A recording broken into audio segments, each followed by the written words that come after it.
என்ன பார்க்க போறோம்னா ப்ராப்ளம் ஆஃப் த டே ப்ராப்ளமான LeetCode number 763 partition labels தான் பார்க்க போறோம். இது ரொம்ப easy simple question. Hash map concept வச்சு தான் இந்த ப்ராப்ளமை சால்வ் பண்ணியிருக்கேன். உங்களுக்கு வந்து ஃபுல் விஷுவல் ரெப்ரஸன்டேஷன் வந்து இந்த ப்ராப்ளமோட தான் நான் காட்டுறேன். ஓகேவா? நான் டைம் ஸ்டாம்ப்ல question explanation, Python code explanation, Java code explanation செப்பரேட்டா ஆட் பண்றேன். நீங்க அந்த டைம் ஸ்டாம்ப் டைரக்டா போயிட்டு நீங்க அங்கங்க போய் பார்த்துக்கிட்டா போதும். ஓகேவா? Okay, this is question. Let's read out the question. You are given a string S. We want to partition the string into as many parts as possible so that each letter appears at most. What's the meaning of at most? அதுக்கு மேல கிடையாது, not more than அப்படின்னு அர்த்தம். At most one part. For example, the string ABCC can be partitioned into ABAB, then CC. But partitions such as ABA, BCC or ABCC are invalid. Why these are invalid na? இப்போ இங்க AB இருக்கு. A ஓட occurrence அந்த பார்ட்டிஷன்லயே முடிஞ்சிருச்சு. தென் B ஓட அக்கரன்ஸும் அந்த பார்ட்டிஷனுக்குள்ளே முடிஞ்சிருச்சு. But ஆனா நாட் பாசிபிள்னு சொல்லி இங்க ஃபர்ஸ்ட் எக்ஸாம்பிள் கொடுத்துருக்காங்களே, இதுல இந்த பார்ட்டிஷன்ல பியோட அக்கரன்ஸ் வந்து ஃபர்ஸ்ட் இருக்கு, பியோட லாஸ்ட் அக்கரன்ஸ் எங்க இருக்கு? இந்த செகண்ட் பார்ட்டிஷன்ல இருக்கு. இந்த மாதிரி இருக்கக்கூடாது. ஏன்னா each character should appear utmost one part. ஒரு பார்ட்ல மட்டும்தான் இருக்கும், not more then a part. அதே மாதிரி இங்க ஏபி வந்து ஒரு பார்ட்ல இருக்கு, சேம் அதே ஏபி இன்னொரு பார்ட்லயும் இருக்கு. These are invalid. Okay, wow. Note that the partition is done so that after concatenating all the parts in order, the resulting string should be yes. Okay, then எப்படி இருக்கணும்னா இந்த எல்லா பார்ட்ஸையும் ஆட் பண்ணதுக்கு அப்புறம் நமக்கு வந்து ஸ்ட்ரிங்கே ஃபார்ம் ஆகுற மாதிரி இருக்கணும். Next, what we have to return a list of integer representing the size of these parts. இப்போ நம்ம வந்து பார்ட்டா ஸ்பிளிட் பண்றோம். அந்த ஸ்பிளிட் பண்ண பார்ட்ஸோட சைஸை தான் நம்ம வந்து ஒரு இன்டீஜர் அரேவா வந்து ரிட்டர்ன் பண்ணணும்னு சொல்லியிருக்காங்க. ஓகேவா? இப்போ நம்ம வந்து ஒரு எக்ஸாம்பிளா பார்க்கலாம். கொஸ்டினை நல்லா பார்த்தா உங்களுக்கு இன்னும் நல்லா புரியும் அவங்க எப்படி வந்து அவுட்புட் வந்து மேக் பண்ணியிருக்காங்க அப்படின்னு. இதுதான் நம்மளோட ஃபர்ஸ்ட் இன்புட் எஸ் என்ற ஸ்ட்ரிங். தென் அவுட்புட் எப்படி ஃபார்ம் ஆயிருக்குன்னு பார்க்கலாமா? ஃபர்ஸ்ட் வந்து 0th இண்டெக்ஸ்ல இருந்து 8th இண்டெக்ஸ் வரைக்கும் வந்து ஒரு பார்ட்டிஷன் பண்ணியிருக்காங்க. அதோட சைஸ் வந்து 9. 9th இண்டெக்ஸ்ல இருந்து 15th இண்டெக்ஸ் வரைக்கும் ஒரு பார்ட்டிஷன் பண்ணியிருக்காங்க.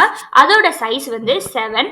நெக்ஸ்ட் 16th இண்டெக்ஸ்ல இருந்து 23 இண்டெக்ஸ் வரைக்கும் ஒரு பார்ட்டிஷன் பண்ணியிருக்காங்க. அதோட சைஸ் வந்து 8. ஓகேவா?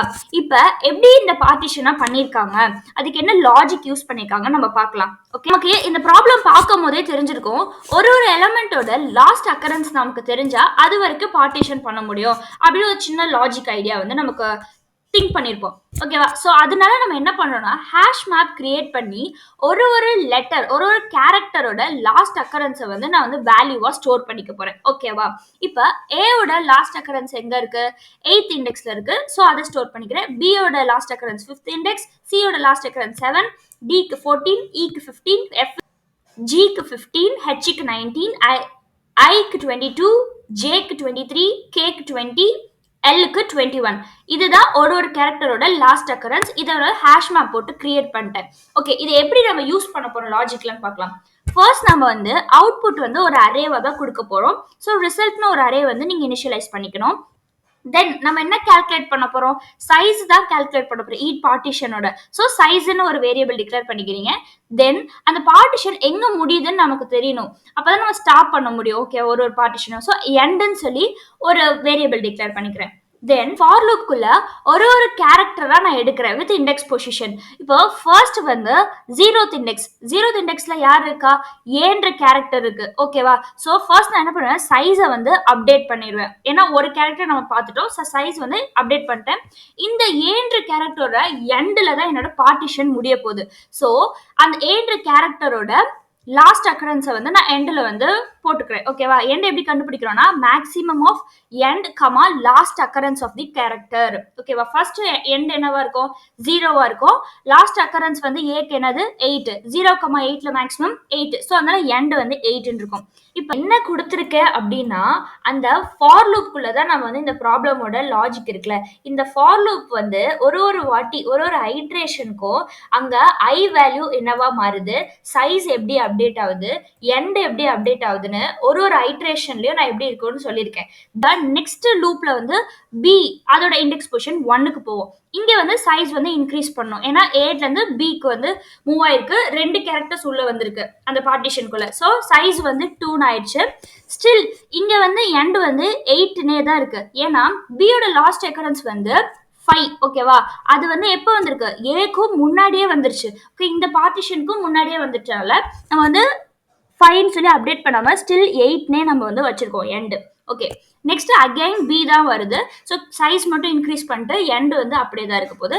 நெக்ஸ்ட் சி, சியோட லாஸ்ட் அக்கரன்ஸுமே எங்க வந்திருக்கு, அந்த 8ன்ற பார்ட்டிஷன் சைஸ்க்குள்ளே தான் முடிஞ்சிருச்சு. எங்க பாருங்க, சியோட லாஸ்ட் அக்கரன்ஸ் 7. ஓகேவா? ஸோ நோ எண்டில் சேஞ்ச் கிடையாது. நெக்ஸ்ட் கேரக்டர் வந்து அகெயின் பி தான். ஸோ சைஸ் மட்டும் இன்க்ரீஸ் பண்ணிட்டு நெக்ஸ்ட் மூவ் ஆயிடலாம். நெக்ஸ்ட் ஏ வந்திருக்கு, சைஸ் மட்டும் இன்க்ரீஸ் பண்ணிட்டு மூவ் ஆயிடலாம். அடுத்து ஏ வந்துருச்சு. இங்க வந்து என்ன ஆயிடுச்சு, நம்ம ஐ வந்து ஈக்குவல் டு எண்ட்.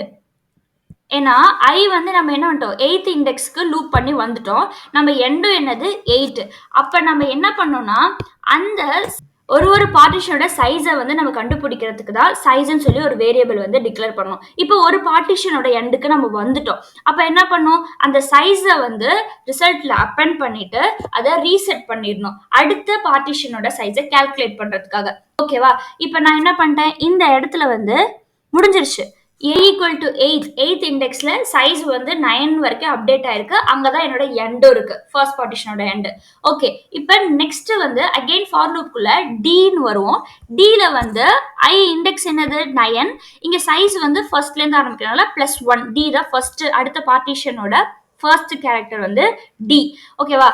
டியோட எண்ட் எங்க இருக்கு, 14ல இருக்கு. ஓகே, நெக்ஸ்ட் ஃபார் லூப்ல ஈக்கு போயிட்டோம். ஸோ சைஸை வந்து இன்க்ரீஸ் பண்ணுறோம். தென் இங்கே வந்து எண்டு கண்டுபிடிக்கும் போது ஈயோட எண்டு எங்கே இருக்கு, 15th இண்டெக்ஸில் இருக்கு. ஸோ எண்டு வந்து 15 வந்து அப்டேட் ஆகுது. நெக்ஸ்ட் எஃப், எஃப்போட லாஸ்ட் இண்டெக்ஸ் எங்கே இருக்கு, 11 இருக்கு. 11 வந்து 15க்குள்ளே வந்துருச்சு. So no need of update. Next F, next அதே மாதிரி ஜி, நெக்ஸ்ட் டி, அதே மாதிரி இ. இப்போ இந்த இடத்துல வந்து என்ன ஆயிடுச்சு, ஐ ஈக்குவல் டு எண்ட் ஆயிடுச்சு. ஸோ நம்ம என்ன பண்ணோம்னா அந்த சைஸை வந்து ரிசல்ட் அரேக்குள்ள அப்பெண்ட் பண்ணிட்டு சைஸை என்ன பண்ணணும், ரீசெட் பண்ணிடணும். ஓகேவா? அகெயின் மறுபடியும் ஃபர்ஸ்ட்லேருந்து இந்த 16th இண்டெக்ஸ்லேருந்து 23 இண்டெக்ஸ் வரைக்கும் நடக்கும் சைஸ் அப்டேட் ஆகுறது. அது வந்து ரிசல்ட்டுக்குள்ள வந்து அப்பெண்ட் பண்ணுறது. ஓகேவா? இப்போ புரிஞ்சிருக்கும்னு நினைக்கிறேன் எப்படி இந்த லாஜிக் ஒர்க் ஆகுது. ரொம்ப ரொம்ப சிம்பிள் லாஜிக். இன்னும் மீதி கொடுத்துருக்க எக்ஸாம்பிள்ஸ்க்கு இந்த லாஜிக் நீங்களே ட்ரை பண்ணி பாருங்க. ஹேஷ் மேப் ரொம்ப கிளியரா இது புரியும். ஓகேவா? ஃபார் லூப் வந்து எத்தனை டைம்ஸ் ரன் ஆகுதுன்னா 0ல இருந்து 23 இண்டெக்ஸ் வரைக்கும்.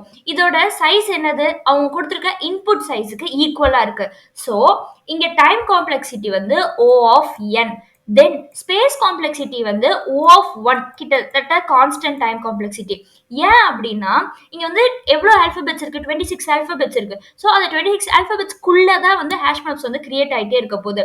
ஸோ O of 26 அப்படின்றத O of 1னே சொல்லிக்கிறாங்க. So this is space complexity. அவ்வளோதான். இது புரிஞ்சிருக்கும்னு நினைக்கிறேன். இது வந்து ஒரு ஐட்ரேஷனுக்குமே நான் வந்து எழுதியிருக்கேன், பார்த்துக்கோங்க. ஒரு சின்ன ஆக்டிவிட்டி பண்ணலாம். என்னன்னா இப்போ இவங்களே கொடுத்த இன்புட் ஸ்ட்ரிங் வந்து இங்க இருக்கு.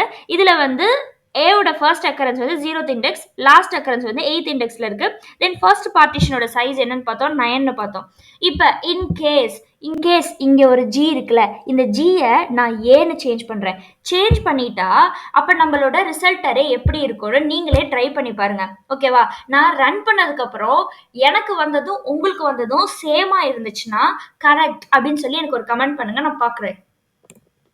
ஓகே, இப்போ நம்ம வந்து இதை மாத்திட்டு ரன் பண்ணலாம்.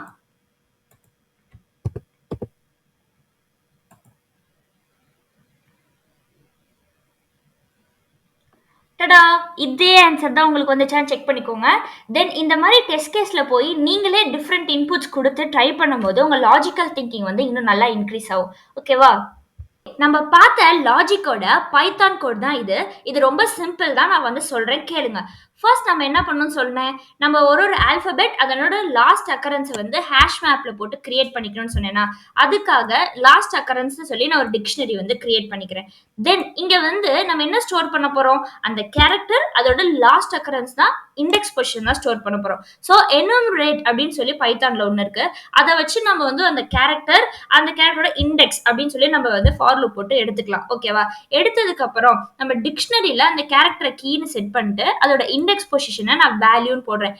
இங்க தானாவே ஒரு வாட்டி லூப் ஆகும் போது அக்கரன்ஸ் வந்து மாறிட்டே வரும். ஓகேவா? எப்படி நான் சொல்றேன்னா, இப்ப வந்து ஃபர்ஸ்ட் டைம் ஃபார் லூப் ஆகும்போது ஏன்ற கீக்கு வந்து வேல்யூ வந்து 0ன்னு ஸ்டோர் ஆயிருக்கும். ஏன்னா 0th இண்டெக்ஸ்ல அது இருக்கு.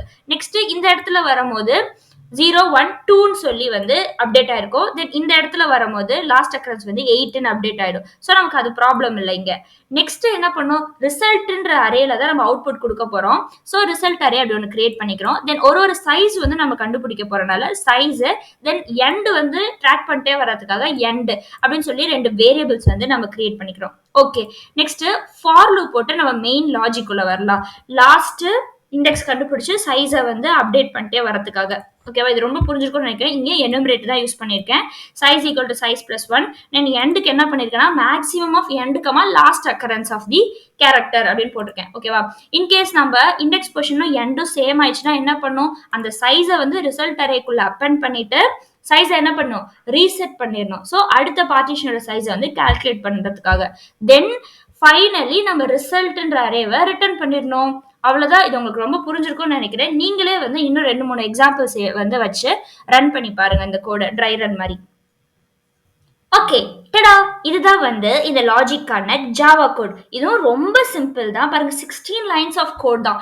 வாங்க பார்க்கலாம். நம்ம வந்து ஒரு ஹாஷ் மேப் கிரியேட் பண்ணிப்போம். ஸோ அதில் கீ வேல்யூஸ்னு ஸ்டோர் பண்ண போகிறோம். எதை? அந்த கேரக்டர் அண்ட் அந்த கேரக்டரோட லாஸ்ட் அக்கரன்ஸோட இண்டெக்ஸ் பொசிஷன். ஓகேவா? அதுக்காக நான் மேப் கேரக்டர் கமா இன்டீஜர், ஏன்னா வந்து கேரக்டர் தான் கீயா இருக்க போது, வேல்யூ வந்து இன்டீஜரா இருக்க போகுது அப்படின்னு போட்டுட்டு லாஸ்ட் அக்கரன்ஸ்னு ஒரு ஹேஷ் மேப்பை கிரியேட் பண்ணிக்கிறேன். தென் ஃபார் லூப் போட்டு அந்த லாஸ்ட் அக்கரன்ஸ்ன்ற ஹேஷ் மேப்குள்ள கீ வேல்யூஸை வந்து என்ன பண்றேன்னா ஆட் பண்ணிட்டே வரேன். ஒரு ஆல்பபெட், தென் அதோட லாஸ்ட் அக்கரன்ஸ். அதுக்கப்புறம் ஒரு அரேவை தான் வந்து அவுட்புட்டா கொடுக்க போறோன்றனால ரிசல்ட்னு ஒரு அரே வந்து நான் இனிஷியலைஸ் பண்ணிக்கிறேன். ஒரு பார்ட்டிஷனோட சைஸை தான் நான் கண்டுபிடிக்க போறனால சைஸ்ன்னு சொல்லி ஒரு வேரியபிள், தென் ஒரு பார்ட்டிஷனோட எண்டை ட்ராக் பண்றதுக்காக எண்ட்னு ஒரு வேரியபிள் டிக்ளேர் பண்ணிக்கிறேன்.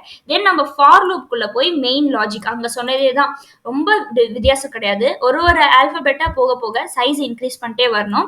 தென் எண்ட் வந்து map dot maximum of end comma last occurrence of the character. இது வந்து நம்ம டிக்ஷனரில இருந்து எப்படி வாங்குவோம்னா dot get S dot character at I அப்படின்னு போட்டா அந்த டிக்ஷனரியில போய் அந்த கேரக்டரோட இண்டெக்ஸ் பொசிஷன் வந்து இங்க வந்து நமக்கு கிடைச்சிடும். ஓகேவா? நெக்ஸ்ட் இப்ப நம்ம வந்து ஐட்ரேட் பண்ணிட்டே போகும்போது நம்ம இண்டெக்ஸ் வேல்யூ ஐன்னும் எண்ட் வேல்யூ ஈக்குவல் ஆயிடுச்சுன்னா நம்ம என்ன பண்ணணும்? ரிசல்ட்ன்ற அரேல அந்த சைஸை கொண்டு போய் ஆட் பண்ணணும். ஆட் பண்ணிட்டு நம்ம சைஸை வந்து ரீசெட் பண்ணிடும். ஸோ தட் ஒரு பார்ட்டிஷன் வந்து முடிஞ்சிருச்சு. அடுத்த பார்ட்டிஷனுக்கு சைஸ் கண்டுபிடிக்கிறதுக்காக சைஸை வந்து ரீசெட் பண்ணியிருக்கோம். ஃபைனலி நம்ம ரிசல்ட் அரேவை ரிட்டர்ன் பண்ணா முடிஞ்சிருச்சு. இது புரிஞ்சிருக்கும்னு நினைக்கிறேன். இன்னும் நிறைய எக்ஸாம்பிளுக்கு ட்ரை ரன் பண்ணி பாருங்க நீங்களே. அப்ப இந்த கோடு வந்து நல்லா புரியும். ஓகேவா? டாடா பாய்.